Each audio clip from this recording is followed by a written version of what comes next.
Ebyokwerinda binywezeddwa ku kkooti enkulu mu Kampala. Dr. Kano Kizza Besigye munywanyi we Haji Obed Lutale wamu ne munnamateeka waabwe Aaron Kizza bwe babadde balabiseeko mu kkooti eno okuwulira okusaba kwabwe okw'okweyimirirwa okuva mu kkomera.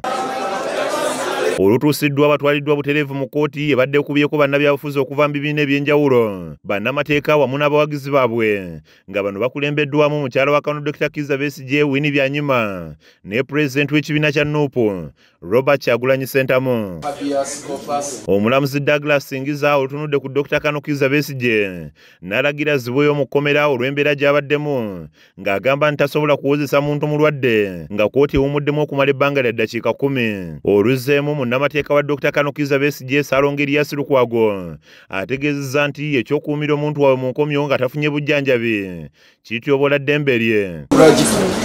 My Lord, this is an application brought under Section 38 of the Judicature Act for this writ of habeas corpus, which is for an order that Dr. Kizza Besigye and Obed Lutale here be brought before you. The respondents to show cause why they are keeping them in detention without a valid remand warrant or any valid court order or pending charges against them. Bannamateeka bano bagasseeko nti emisango egivunaanibwa Besigye wamu ne munne Obed Lutale okuva ku ofisi ya DPP gye beetaagisa okulabikako mu kkooti za bulijjo, nga n'olwekyo tewali nsonga lwaki emisango gyonna egibavunaanibwa tegizzibwa mu kkooti zino. But at least they have brought the bodies of the person.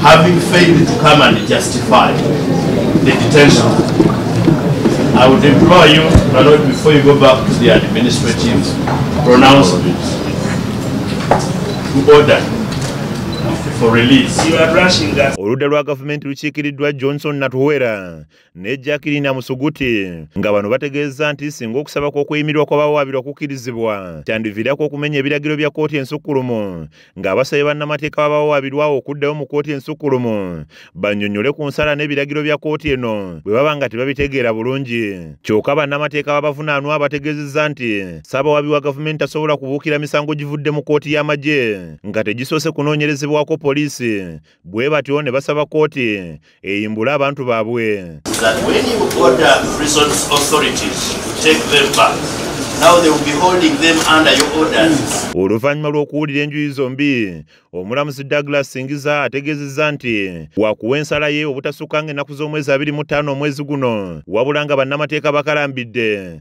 nga baagala abawo olunaku olutuufu. Mu ngeri emu omulamuzi Singiza awulidde okusaba kwa munnamateeka Aaron Kizza n'alagira enjuyi zombi eziri mu musango guno okuteekayo ebiwandiiko ebyetaagisa mu kkooti obutasukka olunaku olw'enkya asobole okuwa ensala ye ku misango gino omulundi gumu. Oluvannyuma twogeddeko ne bannabyabufuzi ab'enjawulo wamu ne Yinginiya Winnie Byanyima ne balaga obutali bumativu olw'omuntu waabwe okuzzibwayo mu kkomera. Kitwenyamizza, kituleetedde evvunya mu mutima, yadde omulamuzi tumuwa ekitiibwa era tusuubira nti kale agenda kukola omulimu gwe asalewo, naye ayinza okusalawo ng'embeera ndala. Mulabye obulamu Dr. Besigye bwalimu. Singa Kansolo Lukwago byogedde, ze kyenjagala okwogera mu bulambulukufu nti kuno si kwozesa wabula kutulugunya. Bali mu kutulugunya Dr. Besigye n'abasibe bonna abaasibwa mu bumenyi bw'amateeka. Singa teyabadde pressure wano mu Uganda n'okwetolola eggwanga n'okwetolola Africa, Dr. Besigye teyandize mu kkooti olwaleero kuba tebamwagala nga mulamu. Yensonga nze okulaba omwami wange n'okumutwala eka kubanga talina musango gwonna gwe bamusibiddewo. Kati musibe wa Museveni ne mutabanyi we oyo omusajja omulalu bwe boogera ate ng'akulembera amagye gaffe. Ffenna tuli basibe. Retired Dr. Kano Kizza Besigye asuubirwa okulabikako mu kkooti ya Buganda Road olunaku olw'enkya ku misango gy'okukuma omuliro mu bantu, nga gino ye ne munne Lubega Mukaaku bagizza mwaka ogwa 2022. Yinduza awedde yakusakidde emboozi eno ku Rock TV Agaleero.